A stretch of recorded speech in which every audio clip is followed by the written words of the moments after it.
Na feteza androany dia mitoy ny tahaka ny mahazatra ny asan'ny senita amin'ny fanangonam-bokatra misy hatrany ny asa tanterahan'izay komisiona mahaleotena misahana ny fifidianana izay amin'ny ity tontolo ny fikarakarana fifidianana ity. Mitoy ny fanangonam-bokatra sy ny fampitahana amin'ny fitanana tsoratra tamin'ny fifidianana filoham-pirenena izay tanterahan'ny Vaomera mahaleotena misahana fifidianana.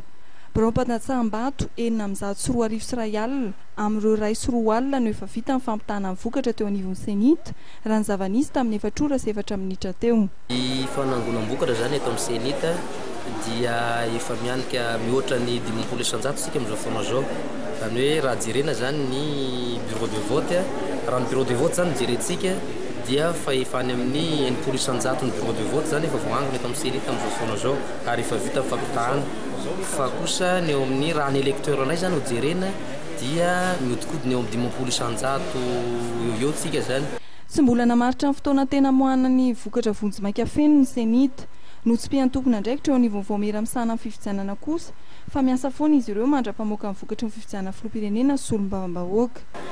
Raha-pirenena ity tsisy zany andro ferie zany fa miasa foana zany ny senita mandra-pamoahana an'io vokatra io na andro na alina na noely ny enina taom-baovao aza dia miasa foana ny senita. Momba ny filazan'ny kandida fa nisy ny alabato sy niosika tao anatin'ny fifidianana dia toy izao ny valiteny nentin'ny teknisianina eo anivon'ny senita. Ny olana ho anay ane le inona moa ty ny preuve tsy hitanay hoe aiza ino ny olana io inona le preuve nomena nomena daholo zany ny atao rehetrarehetra mba ahafahan'le olo hoe zao ny fomba fikirakirana ny vokatra atao amin'ny senita nefa momba mipetraka ihany reny olana ireny ary ny senita ne tsy mamoaka vokatra ofisialy fa ny CES azony atao dia azony atao mametraka fitaraina raha ohatra ka mitranga zay olana zay dia ny anjara ny cour spécial cour électoral spécial no mamaha an'izay olana zay.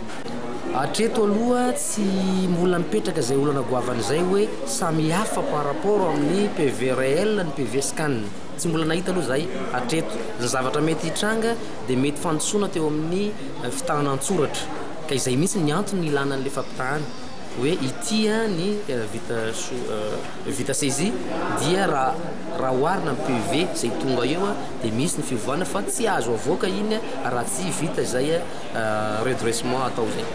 Tonga tsikelikely eo anivon'ny senita ny fitanana tsoratra na ny procès verbal réel avy any amin'ny farim-pifidianana samihafa. Androany ohatra dia ny avy any amin'ny faritanin'ny Tomasina sy Fianarantsoa tonga teto amin'ny foiben'ny senita teto Alarobia.